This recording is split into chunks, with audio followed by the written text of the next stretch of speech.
J'ai été surpris. Tout ce que je pensais donc avant l'avant-match là, c'était juste ma propre réflexion. Donc ce que j'ai vu complètement dans le match, c'était complètement différent. Je ne pensais pas aussi que Lamine Yamal serait titularisé. Gavi aussi. En fait, Gavi a pris la place de Daniel Mo. Et un petit peu, j'ai aimé la référence parce qu'il avait marqué le but et puis il faisait la célébration de Daniel Mo juste pour se rappeler, pour lui rappeler que vraiment il a encore sa place. J'ai aimé le match de A à Z. Comme la première mi-temps, comme la deuxième mi-temps, j'ai tout aimé. J'ai aimé la ligne défensive qui a essayé de mettre en place un petit peu le piège du hors-jeu. Le piège du hors-jeu qui a été dans le match aujourd'hui, un petit peu négligé, mais c'était présent quand même, c'était présent. La ligne défensive qui était haut, tous les défenseurs vraiment qui ont été parfaits, Inigo Martinez, Jules Koundé, Porco Barcy et Balde, qui poussait le ballon en avant pour provoquer, qui était un acteur du premier but de Gavi. J'ai beaucoup aimé la défense du Barça. Il y avait aussi une connexion entre Koundé et puis Koubarsi, connexion que j'ai beaucoup aimé. Et celui qui m'a fait le plus peur dans ce match, c'était Chesney.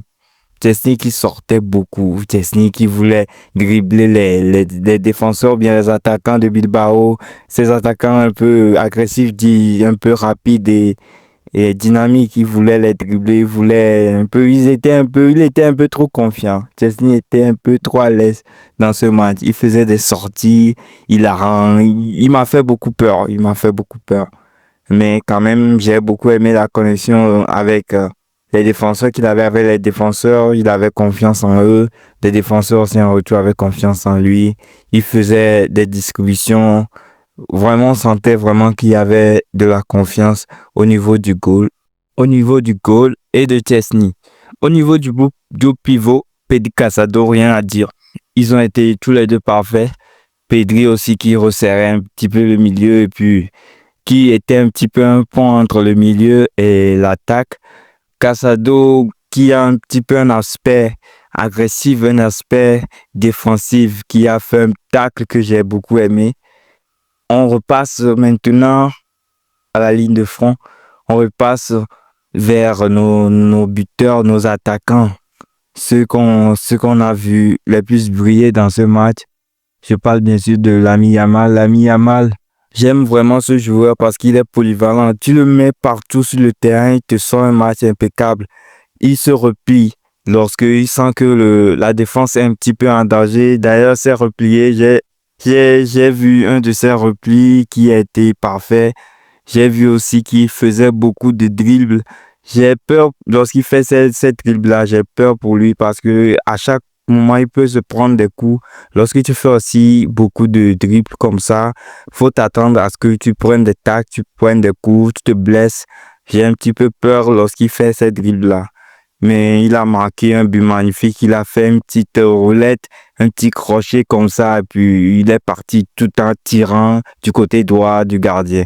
J'ai beaucoup aimé le jeu de l'ami Yamal. Il est polyvalent. Gavi, qui a essayé de se battre contre un joueur de Bilbao lors du corner. Bon, c'était le joueur qui l'avait agressé. Toujours agressif, ce Gavi-là. Rafinha, je dirais pas Rafinha a été un flop, juste qu'il a été un petit peu trop pressé. Il voulait juste un petit peu marquer. Donc Rafinha n'a pas été un flop pour moi. Il a joué un match normal. Il a voulu pousser lorsque Firmino Lopez lui faisait la passe.